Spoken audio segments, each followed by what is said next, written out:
Welcome back to another episode of Warren Cali. And in this episode, we going back to Frisco. And we finna talk about the beef between the SunnyDale projects and the towers. Now, San Francisco to outsiders may look like a great city to visit, have a vacation, and to tour. But Frisco has a dark side that has barely been mentioned up until recently in the last decade. Many tourists come here expecting great scenery, great food, and great views. But they don't know that San Francisco is one of the most dangerous places in California, and you got a big risk of being robbed or their cars being bipped. Frisco has been a dangerous city for many decades. What many people fail to mention is that Frisco has numerous housing projects all over the city, making Frisco a deadly and dangerous city to live in. During the 80s, the drug trade will make Frisco housing projects turn into war zones, with communities going downhill, with many people becoming addicts, and the youth becoming gangsters and drug dealers, and many people at the projects and their crews will become rivals during the process. Now, two projects in the city, whose housing projects became major factors in the drug trade and the violence going on, will be the residents of the SunnyDale housing projects and residents of the Geneva Towers, also known as the Towers. City's southeast side, the SunnyDale and Hunters Point gangs.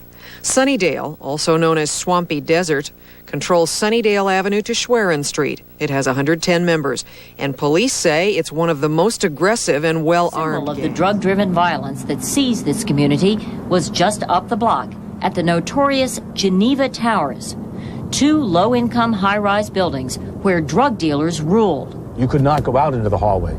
Go out in the hallway, no chance, because you were terrified, you were terrorized, you were involved. There were shootings in the hallways. Bodies was coming out of the windows. No. Dead people. For the 1,000 or more residents of the towers, the place they had to call home was more like a living nightmare. SunnyDale was built in 1941 to house military personnel during World War II.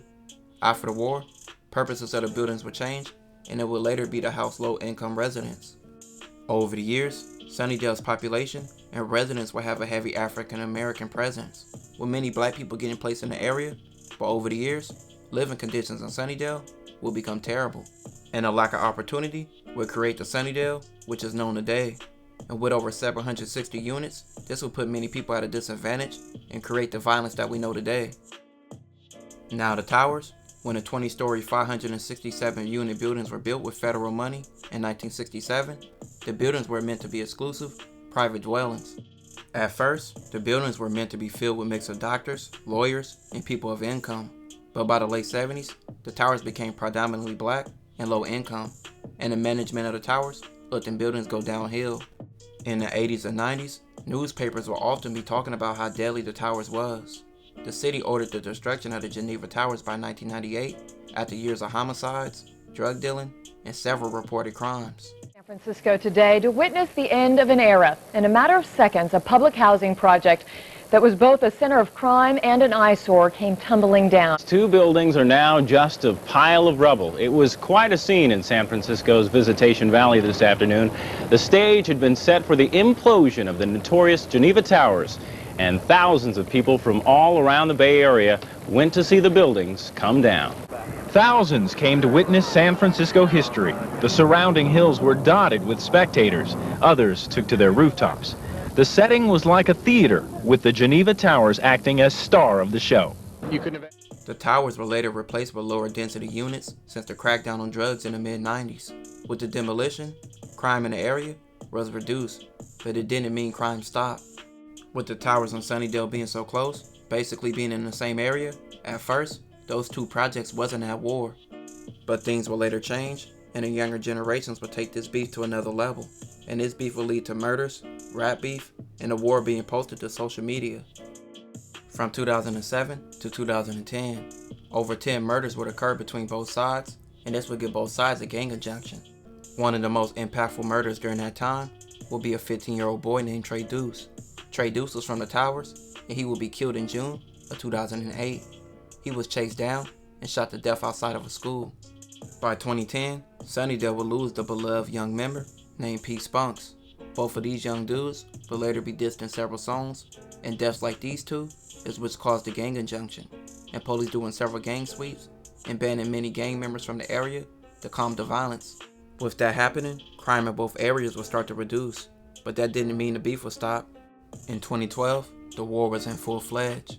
Over 5 people from both sides would lose their life, and during this time period, many rappers from both sides would start to come up, and this is when the rap beef started. 2013 would be deadly for both sides, and SunnyDale would lose Corco, who would be shot and killed in broad daylight in May of 2013. He was a big loss for SunnyDale, and this is why many SunnyDale residents say Corco Land Crazy or CLK. During this time, the Towers had people like Nasty Yo and C Hustle rapping, and SunnyDale would have people like Little Yace, KE, AB Millie, and Yada among many others. Yada and Little Yace would start to blow up by 2015 with songs like Get It In making noise, putting them in a position to gain recognition in California and in nearby states. But the streets was being brought to music in 2015 with Nasty Yo dissing Corco in a song, and this would lead to other diss songs. After several shots on both sides in music, in February 2016, AB Millie would drop a song called Body Bag, where he went hard at the Towers and their dead homies, and also other rappers from the Towers like Remedy, who got shot and paralyzed, and even C Hustle personally, and in the song, he would address the situation with his dad getting killed and his sister getting shot. C Hustle would quickly respond with a song called Talk Bodies, where he would call SunnyDale all rappers, and he even would go hard at AB Millie. He would say his dad should have kept a gun, and he wouldn't have died. He would also say that AB Millie didn't do anything to avenge his dad's death. C Hustle even brought up the death of Pete Spunks, and mentioned how his homie killed him, and he also would diss Yada and KE. Several months later, C Hustle would diss Yada several times on a song called Sneak Diss. Yada would be doing time in and out of jail between 2015 and 2016, so his responses will be delayed, but he will respond at the top of the year in 2017 with a song called Real Rap featuring AB Millie. With Yada being heavy in the streets and the beef with the Towers being on record now, he took this personally. In his song, Yada would go hard at the Towers and mention how he put in work for his set, and also say that Nasty Yo was a snitch and said C Hustle did nothing for Trey Dude's death. AB Millie would double down on Nasty Yo being a snitch and diss all the fallen members of the Towerside, and once again mention Remedy being in a wheelchair. Nasty Yo could never respond, with him and 3 other Tower members being arrested after a shooting, which left a woman dead after they was trying to shoot a man from SunnyDale who was in a car with her. Pittsburgh Police Department is getting tough. There have been 2 suspected gang shootings this past month. The most recent gunfight killed a mother of 4, Shaniqua Marie. And there is a trend of 20-plus shootings reported on freeways in Contra Costa and Alameda counties. Nasty Yo will be charged with this and sentenced to life. His earliest parole date is in 2034. But in 2017, Yada would suffer the same fate. Yada would do a shooting in 2016, but was caught for it in 2017. Now, we just got surveillance video that shows a man wearing a mask pulling out a gun on a San Francisco street corner, taking aim and firing. Happened on December 5th on Palou Avenue and Lane Street in the Bayview. KPIX5 reporter Andrea Borba walks us through it all. A man running across Lane Street. There he is in the upper right-hand corner. He comes up the sidewalk, hands in his pockets. And then look, he's wearing some sort of skeleton mask. The camera angle changes. 3 guys walk right in front of him. He peers around the corner. The rest I can't show because of YouTube guidelines, but in the rest of the video, you can see Yada shooting at a car. Just when his career was taking off, he would be locked up, where he would receive around 12 years. But he still continued to drop several songs and albums behind bars. Rapper AB Millie would be in and out of jail, being cited as a danger to the community. C Hustle will also be in and out of jail. With rappers from both sides being in jail, new rappers would pick up where they left off, or the ones around would step up. By 2018, Towerside rapper Lil Bean would start to gain a buzz. He was a star high school basketball player, and he even would play on the same team in high school as rapper Little Yace from SunnyDale. Zay Bang from Towerside will be released from prison, and he will start rapping as well, and him and Lil Bean will go on a run, being a dynamic duo. But from behind bars, AB Millie would diss all the Towerside dead homies, and even go at Zay Bang. Hey, when I get out, right? Hey, when I get out, I'ma have all y'all dead homies tatted on me. I'ma have Graveyard, or I'll have to pop out and come get me. You feel me? Hey, on the set, bitch, we tripping. Bitch, we tripping on this set. Hey, he talking about Zay? Who's you talking about? You talking about Zay Bang? They used to be from SunnyDale, used to be from my hood?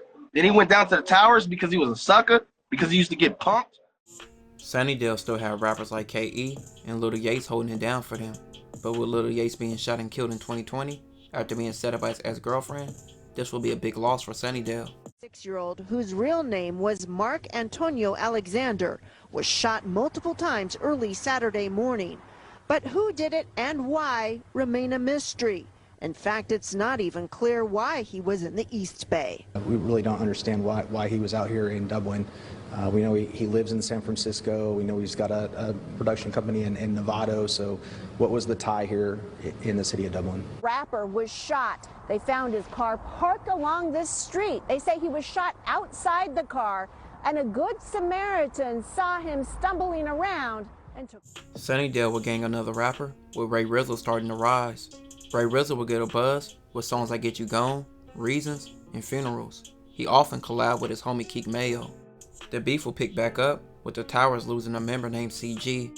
Shortly in June of 2021, Keek Mayo from SunnyDale will be shot and killed at a Juneteenth event in Oakland. The shooting happened during a Juneteenth celebration when around 5,000 people were in the Lake Merritt area. Gunfire was reported just before 6:30 Saturday evening on the east side of the lake along Lakeshore Avenue. One person was killed, at least 6 were wounded, including a vendor. Those who were injured are all expected to survive. Police were actually already assigned to the area because of the crowds. They were able to find and arrest 2 armed suspects seen trying to flee the scene. Zay Bang will later go on Instagram Live and make fun of Keek Mayo's death. He even will mock Ray Rizzle by playing his music, laughing at them. This war was always at a non-stop back and forth, and every time it looked like things was dying down, another death would happen. In 2023, for Behind Bars, Yada would take shots at C Hustle, posting his audio and video C Hustle being injured and making fun of it. Nigga, watch me die, bruh. Got enough body in my arm, bruh. Ready to let me die right here, right now. A month later, C Hustle, who was free by then, will make a song called The Real Don Dada, a diss to Yada, where he would take several shots at him and say he was in jail for shooting in the air. SunnyDale and the Towers, beef still goes on, and it doesn't look like it'll come to an end. With rap beef and streets politics, this is one of the most deadliest wars in San Francisco. This will conclude this episode. If you haven't already, make sure you check out my previous episodes. Don't forget to like, comment, and subscribe.